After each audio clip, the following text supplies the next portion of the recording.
On February 28, 2026, roughly 8:30 a.m. Iran time, the US and Israel preemptively struck them. They struck them amid ongoing peace talks. Iran was not really participating in the talks. They weren't interested in the talks. So they're saying they preemptively struck them, which means US and Israel started a war with Iran. I wanted to go through the events that have taken place and kind of just touch on everything that's happened. So the US and Israel were again having peace talks with Iran.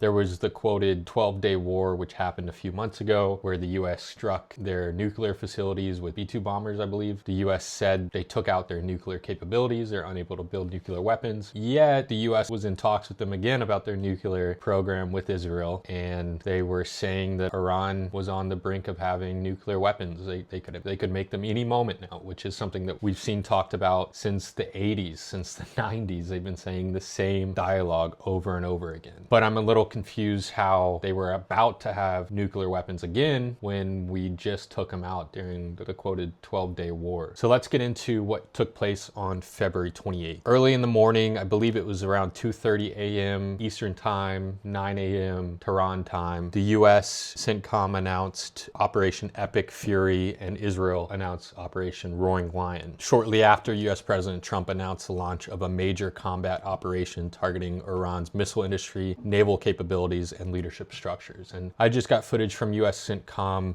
where they were sinking Iranian ships in the Gulf of Oman. So we are targeting their naval capabilities. We are essentially, today, March 1st, we've essentially carpet bombed Tehran, not in the traditional sense, but just insane missile barrages throughout Tehran. And I'll throw some of that up on the screen, some of that footage. On the first day of these major combat operations of the US and Israel starting a war with Iran, we eliminated their supreme leader, Khamenei. Israel, I believe, struck the supreme leader Khamenei's compound and completely totaled it and flattened it. And shortly after, I believe the combat operations started around 1 a.m., 2 a.m. Eastern time, and then at 4 p.m. Eastern time, we got confirmation that Khamenei was eliminated. So it was within the first day. And Israel is also stating they eliminated 40 of the government's command.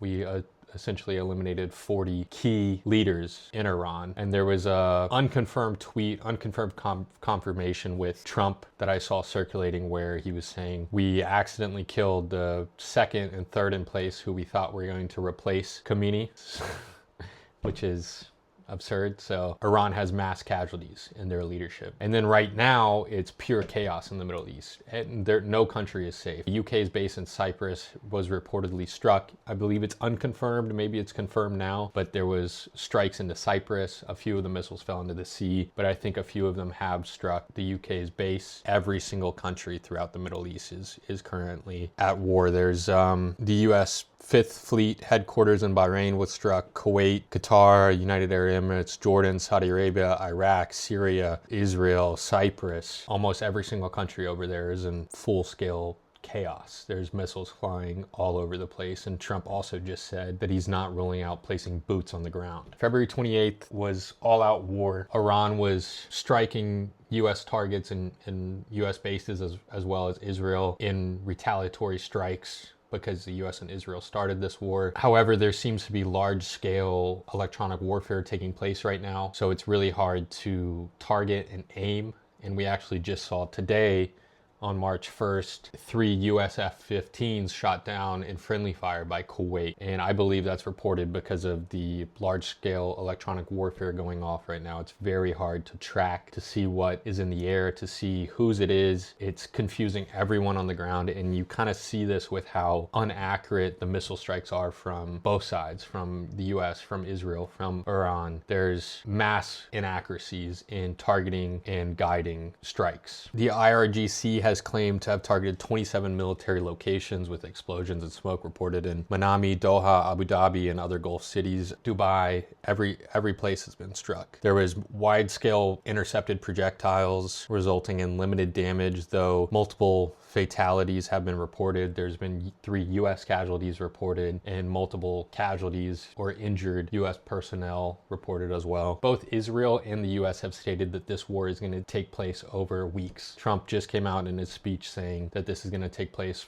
4 to 5 weeks, maybe longer. Israel has said the same thing, stating that they have 1,000 targets that they're going to target over the coming weeks. So this is going to take place over a long period of time. This isn't a quick Venezuela in and out. They are trying to purely dismantle Iran, which is actually quite concerning. And I also don't really understand the logic here. It seems purely this is Israel's play and the US is backing them up. This is a play to enact Israel's Greater Israel Project for what they claim is promised to them. There's no other reason that the US should be involved in this other than supporting Israel's mission in the Middle East. There's genuinely no other reason. Iran has never attacked the US. People keep quoting they bombed a U.S. barracks in 1984 or 1980s. Iran has no capabilities to strike the U.S., and they have stated they have no interest in striking the U.S. The U.S. is not in danger from Iran. If anything, it's the institution that we're attacking Iran with that's done more damage to the US than Iran, which is just absurd. This war is purely absurd. The UK has also stated that they aren't going to get involved, that they're not participating in strikes. However, France just stated that they're willing to step in and back up any Gulf nation. So this seems to be going into a wide-scale war. Seems like World War III maybe has began.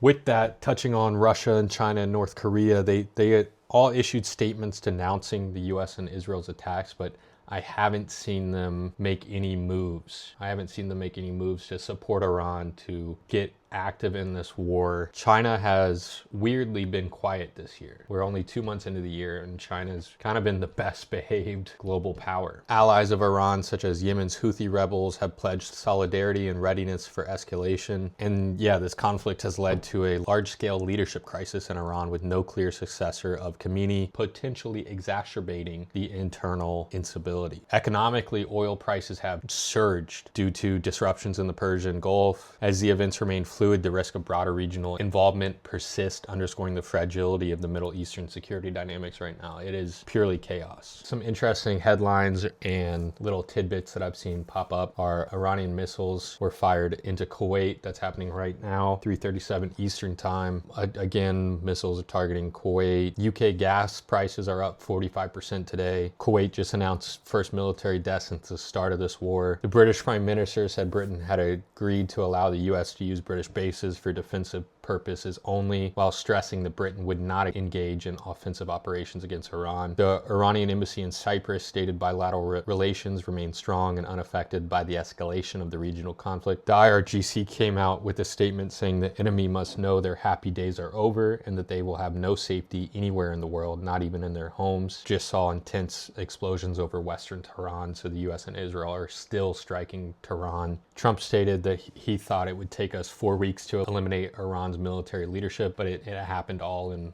the first day, in the first couple of hours. Allegedly, Israel had people on the ground, and I think they confirmed this, they had people on the ground tracking Supreme Leader Khamenei's location for weeks leading up to these events. I think they had people tracking everyone in the leadership positions for weeks leading up to these events because they were able to precision strike them as soon as strikes were happening. So yeah, this war is popping off and it seems to be escalating. Multiple US casualties, multiple US F-15s shot down, although those pilots were reported to be fine. Multiple US bases targeted and attacked. They reported that a lot of them were evacuated beforehand, but it doesn't seem like that's truly the case based on the casualties that I've seen. At one point, Iran claimed that they had attacked or injured 220 US personnel. The US denied that and said no one was injured, and then the US came out and said actually 3 guys were eliminated and there's about 5 to 10 casualties or injured US personnel. So this is a fluid situation. Both sides are not saying really the amount of people they've lost. Iran has said they lost 270 and 770 were injured. So this is a fluid ongoing situation that I'm going to be providing updates on. So give me a follow and check out our Instagram. I post there daily, multiple times a day on all these clips that I'm seeing come out of the Middle East and of Ukraine and of Africa. Try to keep that updated. Thank you guys.